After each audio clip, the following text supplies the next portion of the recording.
Today we're going to be talking about brandy, and I'm really excited that we're partnered up with Argonaut to bring this video to you. I really wanted to shoot this because brandy is something that I've gotten very passionate about over the last couple of years. I've been a big supporter of Argonaut since they emerged, and you know, what I love about brandy is that it has such a vibrant history in not only American culture, but also in cocktail culture.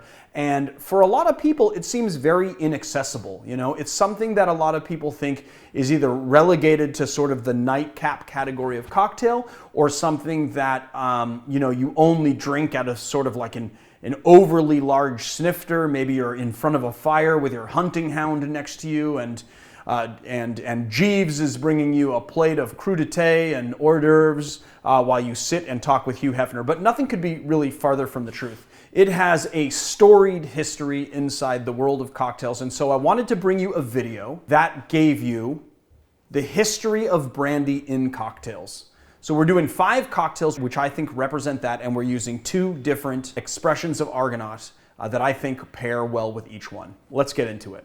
So the first drink we got up is called a Sangaree. The Sangaree is a punch-style drink that's been being made since at least 1774, and it's probably a precursor to the modern Sangria. It was noted in a 1736 issue of English Gentleman's Magazine that a very popular English punch maker at the time was making a drink called a Sangaree, which means blood in Spanish, with kind of a strong fortified Madeira wine. So then 38 years later, the Sangaree, which possibly emerged in the Caribbean, kind of pops up, and then the 1800s you have your Sangria. It's a pretty simple cocktail to make. First thing we're gonna do is just a 1/4 ounce of simple syrup, 1 ounce of port, 2 ounces of, we're using the Speculator in this cocktail. Then we're just gonna crack our ice, give it the old stir, and then strain it into our Nick and Nora. And then we're just gonna grate a little nutmeg, some fresh nutmeg right on top. Right off the bat, you get that nice nutmeg right on top. You can definitely kind of smell the wine in there. Oh, that is good. So what's great about it is that you can really taste the port, but you've got the kind of the acid inside the port, and then you have this really nice smooth sharpness coming up on the back end from the brandy. So you have this really nice kind of juxtaposition of brandy and wine together with a little bit of that nutmeg kind of bringing it all together. It's nice because, you know, you might think that the port would really sort of overpower the brandy, but the brandy is actually kind of the star of the show in this cocktail. And, you know, the great thing about this is that you can actually drink it hot or cold, you know, so you can drink it cold in the summertime and it's a nice little porch sipper, or you can heat it up and have it like as a holiday cocktail, which is really, really great. So there it is, the Sangaree. The next cocktail we're doing today is called a Brandy Crusta. The Brandy Crusta was invented by an Italian barman by the name of Joseph Santini in 1840. He ran the fanciest bar in New Orleans called the New Orleans City Exchange, and the cocktail actually wasn't published until 1862 when Jerry Thomas put it in his Bon Vivant's Guide, or How to Mix Drinks. So according to David Wondrich, though, some interesting things about the New Orleans City Exchange was that it was a auction house, restaurant, drinking emporium, and the birthplace of gumbo. All right, let's get into making the drink. So first thing we're gonna do is actually gonna be with the glass before we actually make the drink. We gotta pull a very big, thick lemon peel. Try and get as much as possible, a really, really long peel. And then what we're gonna do is we are going to sort of just situate the peel into the glass like so. Then we're gonna rim it with lemon all the way around. And we're just gonna roll the glass in the sugar. I like to just kind of clean it up. If you're doing this at work, use a clean towel, but since I'm at home, it's okay. All right, then we're gonna set our little glass masterpiece aside, and we're gonna do 4 dashes of Peychauds bitters, 2 teaspoons of lemon juice, 1 teaspoon of Grand Marnier, 1 teaspoon of Luxardo Maraschino, and then 2 ounces of Argonaut Speculator. Crack our ice, give it a little stir, and then strain it into our glass. Let's give this a taste. Looks so good.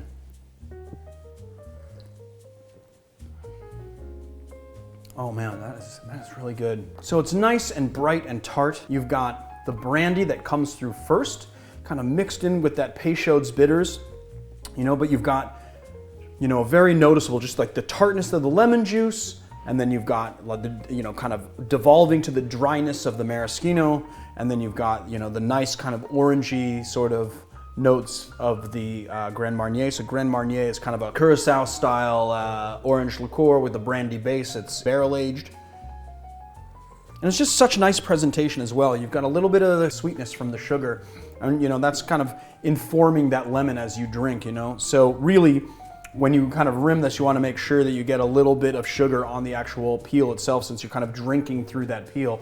And then you have all of those aromatics of the lemon that come through. And there you have it. The Brandy Crusta. So the Sazerac has kind of an interesting creation story, and a lot of people don't really agree on where it came from. What we do know is that there was a pharmacist in New Orleans named Antoine Amédée Peychaud, and around 1838 he started using his Peychaud's bitters, which he made, and putting them into tonics and toddies, and then giving them to his customers to cure minor ailments, because bitters were used as sort of a cure-all back in the day. And then a lot of people think, or it has been reported, that he liked to use his favorite brandy called Sazerac at Forge de Fils. Now, because it has the word Sazerac in it, a lot of people will kind of backwards deconstruct that and say, okay, well, he made the Sazerac. But the more modern iteration of the Sazerac is actually tied to a place called the Sazerac Coffee House. And in 1853, they started actually doing a drink where they were taking sugar and the Peychaud's bitters, adding 2 ounces of cognac, or like the Sazerac at Forge de Fils, and then straining it into an absinthe washed glass. All right, so first thing we're gonna do is we're just gonna take a small bar spoon, about 1/4 ounce of sugar. We're gonna put it at the bottom of the glass. And then we're gonna do 4 dashes of Peychaud's bitters. And then we're just gonna give it like a little mix, just like a little crush. Then we're just gonna take 2 ounces of our brandy. We're using Speculator. I like to sort of swirl it around to get the sugar off the end of our spoon. It's a better crack. Add the rest up in there. Then I like to use an atomizer for absinthe, because you get a nice even coat in your glass. But if you don't have this, you can literally just put like a little 1/4 ounce in there, maybe a little bit less, and then just roll it around the glass. We're just gonna take our absinthe and squirt it in there like so. You have a nice even coat in the glass. And then we should put that there and put that aside and give this a mix. And then we're just going to strain it into our glass. Give it a nice lemon twist. I like to rub the lemon twist on the outside of the glass. And there it is. You can put your peel inside if you want. Some people like to say that there's too much bitterness from the pith, but it didn't look like I got a lot of pith, so you can do that, or you can just lay it on the top like so, or you can discard it. Some people like to discard it. Let's give it a taste. I mean, that is just so well balanced, You've got, obviously the brandy is the star of the show, and the Speculator has kind of this nice sharpness to it, that goes really, really well with that lemon twist, that lemon zest, and you've got the Peychaud's bitters, which has a little bit of anise in it. So you've got that Speculator that really plays in with the lemon. It just has this nice sharpness that plays in with the lemon, and you've got that nice kind of anise from the absinthe. You've got your Peychaud's bitters and just a tad bit of sugar just coming right in at the finish. This is a very nice, light, sharp drink. It is no wonder that it is so popular. This is one of those drinks that I make again and again and again for people. Every third person gets one these days.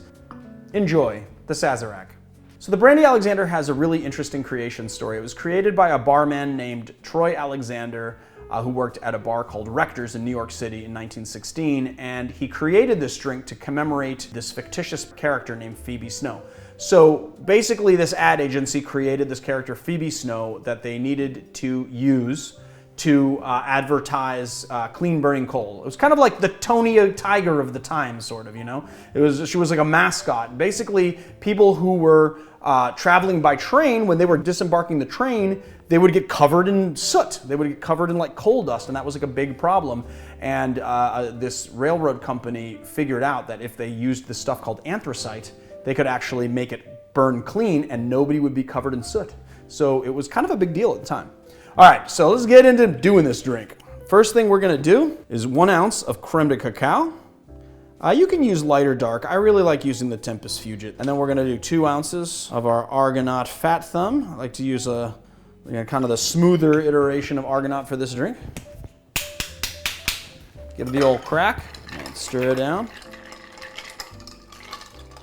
So a lot of people would make this drink, they would actually add the cream inside the body of the drink.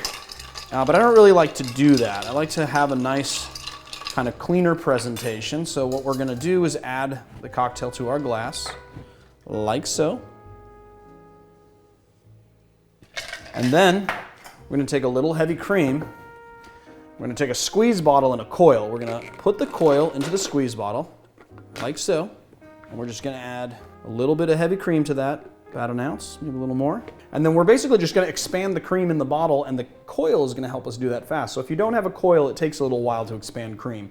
But if you have a coil, it'll do it really fast. Like so fast, actually, that you should test it on your finger, and if you overdo it, you're not gonna be able to layer it on the cocktail properly. You wanna basically be able to see like a bead form on your finger. And then we're just gonna layer it right on top, like so.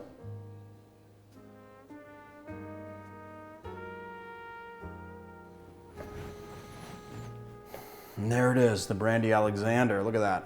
It's a nice presentation. I'm gonna try and sip this and taste it without ruining it. Oh, that was pretty good. So what I really like about this is that you can kind of sip it through the cream. You can also mix it if you like. It's really nice to be presented this way, but basically, if you sip it kind of like this, then you're sort of getting the cocktail through the cream. Now, as you can see, I just took this cream right out of the bottle. But you can sweeten it with a little simple syrup if you'd like, or put a little creme de cacao inside the actual squeeze bottle and flavor it. You can also flavor it with like dry Curacao or Cointreau or something. Personally, for me, this is the perfect amount of sweetness. It's just like very creamy. It's got that, you know, nice chocolate backbone, you know, and it's supported by that nice smooth brandy. The Sidecar is another cocktail whose history is lost to time, but we do have a few clues as to how it was created.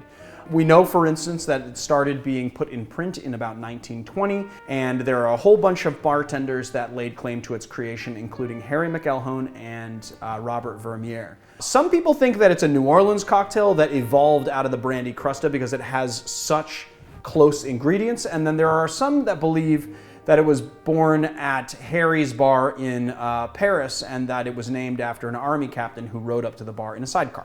We don't know. It is a delicious drink, and it's also one that is a little bit difficult to get right because it is a very particular balance. And so I decided to do a little bit more of a modern iteration of this cocktail today. So I won't always default to the traditional specs. If I feel that there is a modern equivalent that's a little bit better, then I'll usually go that route. So first thing we're going to do is 1 teaspoon of simple syrup. Next, 3/4 ounce of lemon juice, 1 ounce of dry Curacao, 1.5 ounces of our Argonaut Speculator. We're gonna add our ice to a tin, and then add our cocktail to the same tin. Give it a nice, hard, and then give it a nice double strain into our coupe. Now, traditionally, this drink would be rimmed with sugar, but I don't need the sugar because I put the simple syrup into the cocktail itself. And you could do a lemon twist, might make it a little too sharp. You could do an orange twist, which gives it a nice kind of orangey sweetness to it. But I like to just leave it without a garnish.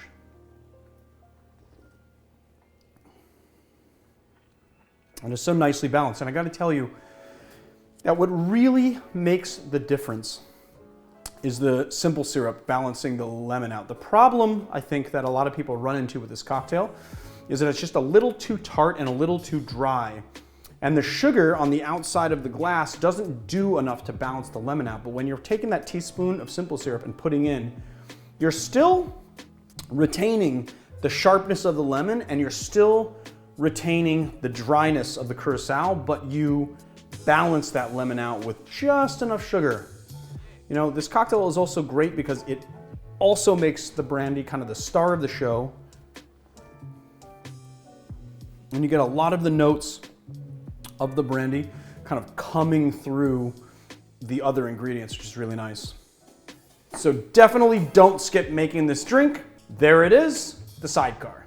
So what I thought would be kind of fun for the end of this video is if we taste through each expression of Argonaut and I kind of tell you a little bit about how it's produced. All Argonaut expressions are made of blend of brandies, and those brandies are created with two different types of stills. You've got your coffee still, which is the continuous still. That is important because it allows them to distill right after fermentation, and it kind of captures the freshest essence of the fruit. And then they have a pot still. So pot still distillation is something that's very ancient. It's a little bit more laborious to do, but what it does is it really makes a spirit, and in this case a brandy, that is very, very well balanced and very smooth and round in flavor.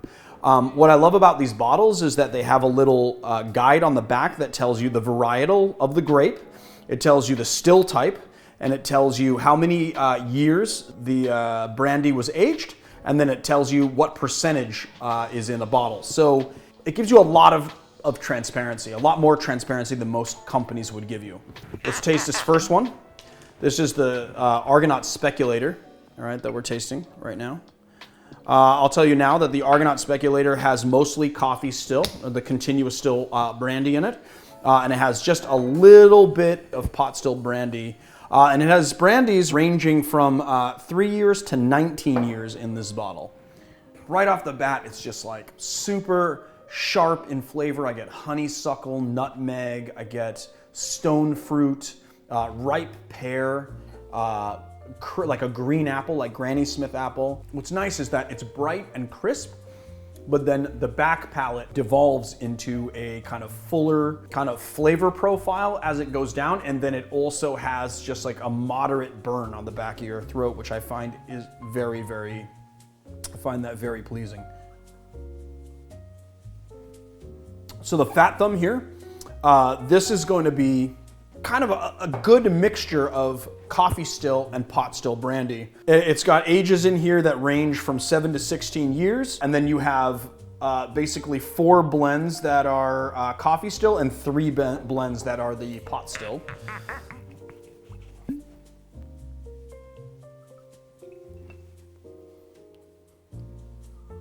So the fat thumb, you know, has, I want to say, like baked apple spice. It's got overripe pear, maybe a hint of caramelized banana, but like a bright red apple flavor to it. What's really nice is that it's smooth and it's round. It's very sippable, but it has this nice kind of sharp acidity that kind of cuts through the middle of it as you taste it. It bears mentioning that both these bottles come in at 86 proof. What I really love about it is actually when you're looking at the back and you're seeing like the different blends, their different ages and what still type you use, you really get a sense of how different these guys are. This guy at 86 proof is a little bit of burn on the back of your palate, but it's really fresh and bright, whereas you have the Fat Thumb, right, which is got more pot still brandy in there, and it's gonna be more round in flavor, a bigger flavor profile. It has like aged oak in there and, you know, those kind of caramelized flavors. Very, very smooth. Kind of very little burn on the back palate as you drink it. It is really, really, really nice. So there it is, guys. That's our episode on brandy. I hope you really, really enjoyed this episode.